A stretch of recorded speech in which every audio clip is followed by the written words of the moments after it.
Hi everyone, my name is Heather and I'm the person behind Happy Puppy Truffles. Today is Thursday, so I wanted to share with you guys another kind of arrangement for origami on a shikishi or a display board. This is kind of what they look like. I've shown you guys a few of these so far. You can easily use mat board or other kinds of cardboards, and if you wanted to, you could put a little bit of like a decorative tape around the edge to kind of give it the feel of a Japanese shikishi. But these are often a really fun way to display fancy things, whether it be a special message in calligraphy or painting or origami and papercraft. So we're going to do something today that's really just summery, because I know we're really at the peak of summer. It's really hot outside and that sky is just that beautiful, beautiful shade of blue. And I wanted to kind of capture that a little bit if I could. I had this paper that I thought was just a perfect kind of color of what you always want the sky to look like, I think.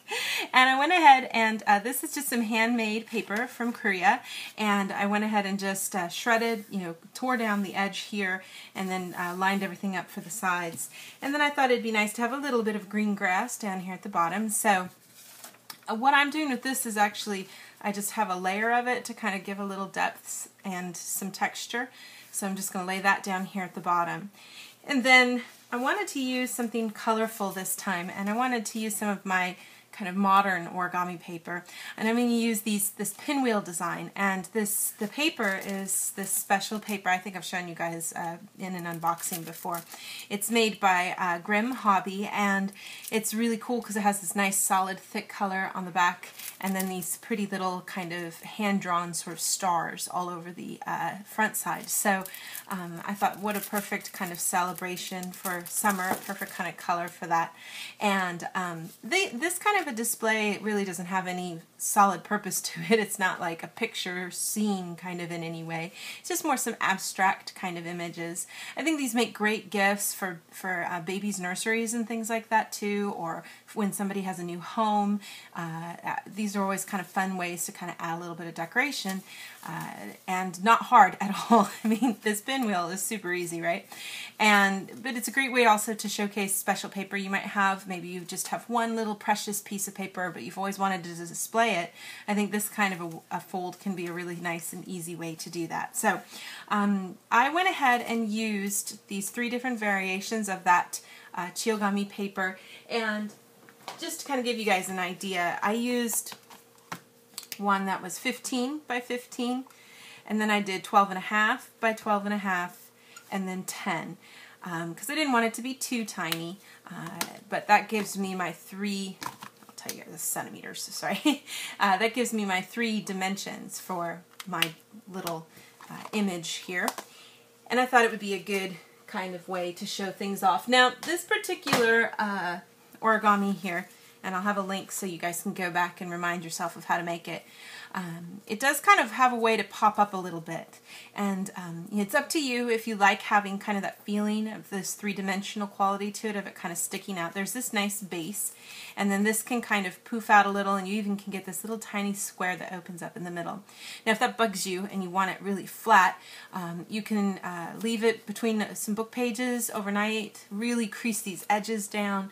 All those techniques will help to keep it flat. And if you're still having trouble with it, you can put a little bit of glue and really secure it by putting just right into the square base and really pushing it down. It's kind of up to you guys of how you want to do things. So I'm going to go ahead and first start by just putting down this green, because I know that's my lowest layer here to everything. And this also is some handmade paper from Korea too. These kinds of papers are always so much fun to use because they have so much depth to them, and so many like fibers and stuff, and they tear really cool when you use them. So I'm just going to go ahead and put a nice little bit here first, because I do have this doubled up layer here to kind of create a little bit more depth, and I thought it would be nice to have a little extra layer there of shred. So we'll go ahead and put this. I want to make sure I get all those little... This shredded edge you won't see because it's going to be hiding behind my blue layer, but we'll get this part started at least. And I mean, you can find sometimes paper that has little leaves in it and stuff too. I think that's always so much fun to find paper that has something in it that might pertain to, especially like with all the cool different kinds of wrappings that you have for tissue papers and different designs for that. And you can find something that's really appropriate for your project and use that. It can always be fun. So we've got the first layer down, and then I'm going to take my big piece of blue here.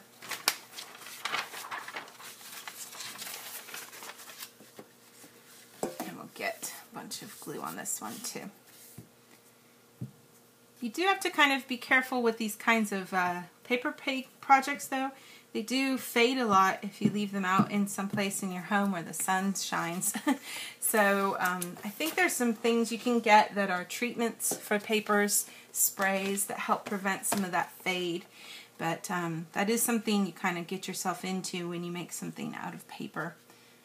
These bright colors are probably going to fade after a while here, but they're just so pretty.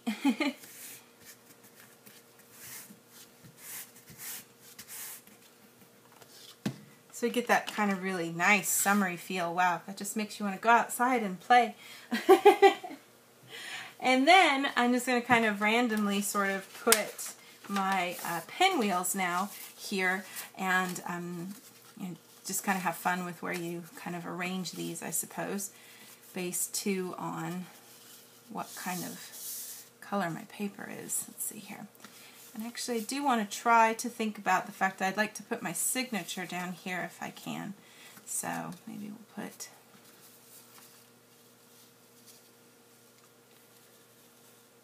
something like this. Might be good.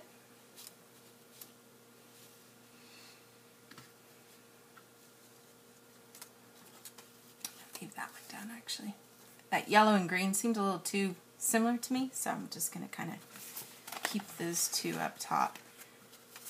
But when you're finished, you might have something that kind of looks like this. And like I said, it's just sort of a fun little kind of creative little display for a really super simple, almost childish kind of origami. But you know, and you can imagine if you even used some really rich use-in kind of paper, you'd have a whole different feel.